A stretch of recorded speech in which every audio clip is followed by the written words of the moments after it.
কুলের আচার বানাবো। কুলের আচারের রেসিপি হচ্ছে এখানে ধনে, মৌরি, একটু গোটা জিরে আর শুকনো লঙ্কা দিয়েছি 4খানা। আর সব থেকে মেন হচ্ছে কুলটা হচ্ছে পুরুলিয়ার কুল। পুরুলিয়ার থেকে কুলগুলো টেনে টেনে নিয়ে এসেছি। কুলগুলো ভালো করে ধুয়ে একটু যে হালকা শুকিয়ে গেছে, তারপর মাঝখান দিয়ে সব আর্ধেক আর্ধেক করে দিয়েছি কুলের আচার করার জন্য। করে তারপরে আবার 2 দিন শুকিয়ে নিয়েছি। তো এখানে মশলাটা একটু ভাজা ভাজা করে নিয়ে এটা গুঁড়ো করব।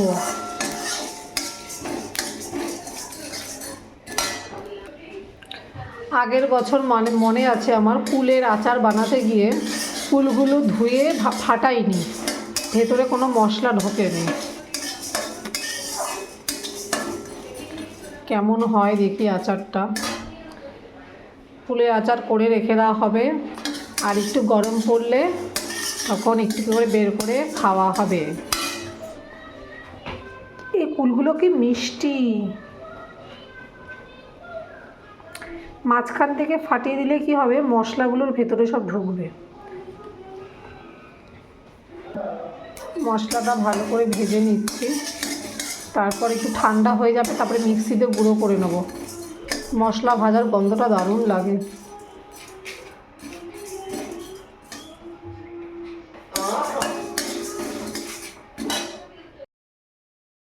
এই দেখো, আমি কুলের আচার করার জন্য কড়াইতে তেল দিয়ে দিয়েছি, আর এখানে মশলাটা হয়ে গেছে। এই যে মশলা করে নিয়েছি, এখানে ধনে, জিরে, মৌরি, শুকনো লঙ্কা সব পেস্ট করে নিয়েছি। এবার কড়াইতে একটু 5 ফোড়ন দেবো। এই যে কড়াইতে একটু 5 ফোড়ন দিলাম। 5 ফোড়নটা দিলে গন্ধটা ভালো লাগে। 5 ফোড়নটা ভাজা ভাজা হয়ে যায়।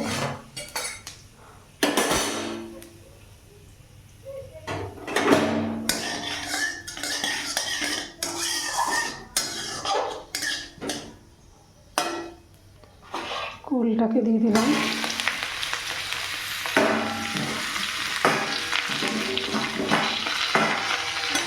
দিয়ে নাড়িয়ে চাড়িয়ে নেব।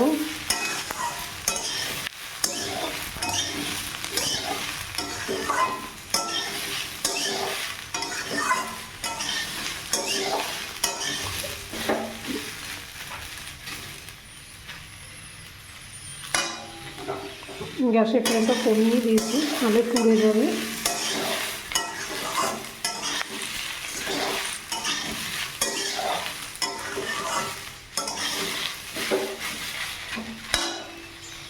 এখানে সামান্য একটু পরিমাণ হলুদ দিলাম, একদম অল্প পরিমাণ।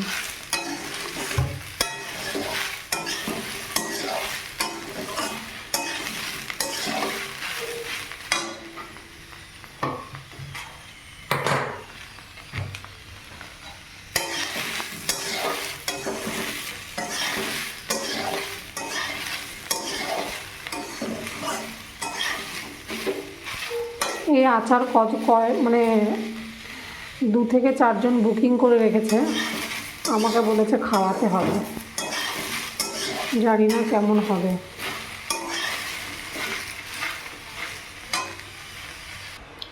যেখানে কড়াইতে আমি গুড় বসিয়ে দিয়েছি, গুড় জাল দিয়ে দিচ্ছি।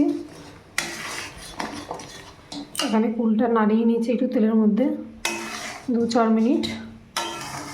আর এখানে গুড়টা বসানো।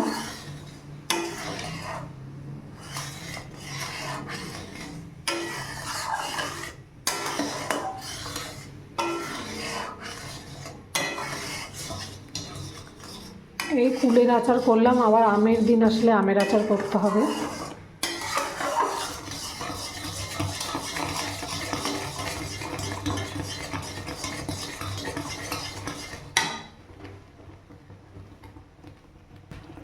গুড়টাকে ভালো করে পাক আনতে হবে, যেরকম খইয়ে পাক দিই সেরকম।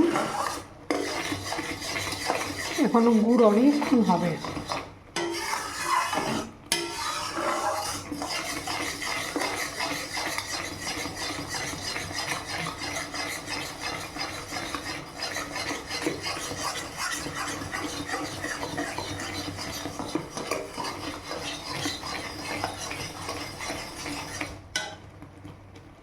গুড়টা যখন হয়ে আসবে তখন তার কালারটাই অন্যরকম হয়ে যাবে। এই যে গুড়ের পাক চলে আসছে পুরো, আর এখানে কুলগুলো দিয়ে দিচ্ছি, ভালো করে নাড়াচাড়া করতে হবে।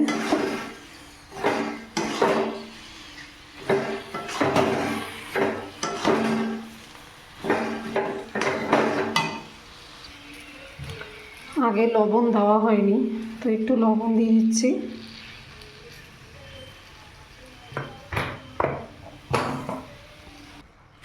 প্রথমে অর্ধেক ভাজা মশলা দিয়ে দিচ্ছি, দিয়ে ভালো করে একটু নাড়াচাড়া করে নিই, তারপরে বাদবাকিটা দেব। যে ভাজা মশলাটা অর্ধেক দিয়েছি, দিয়ে নাড়াচাড়া করে নিচ্ছি, তারপর আর অর্ধেক মশলাটা দিয়ে নামাবো।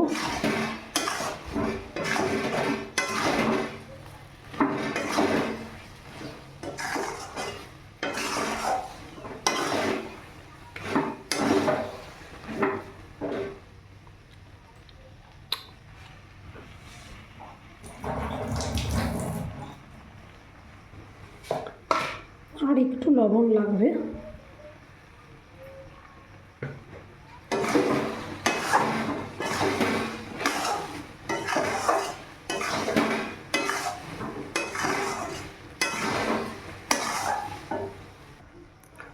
এখানে বাদবাকি ভাজা মশলাটা দিয়ে দিলাম,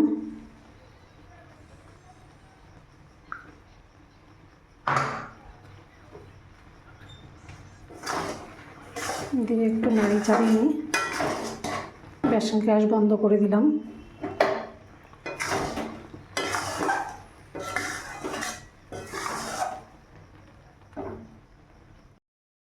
এই যে আমার কুলের আচার রেডি।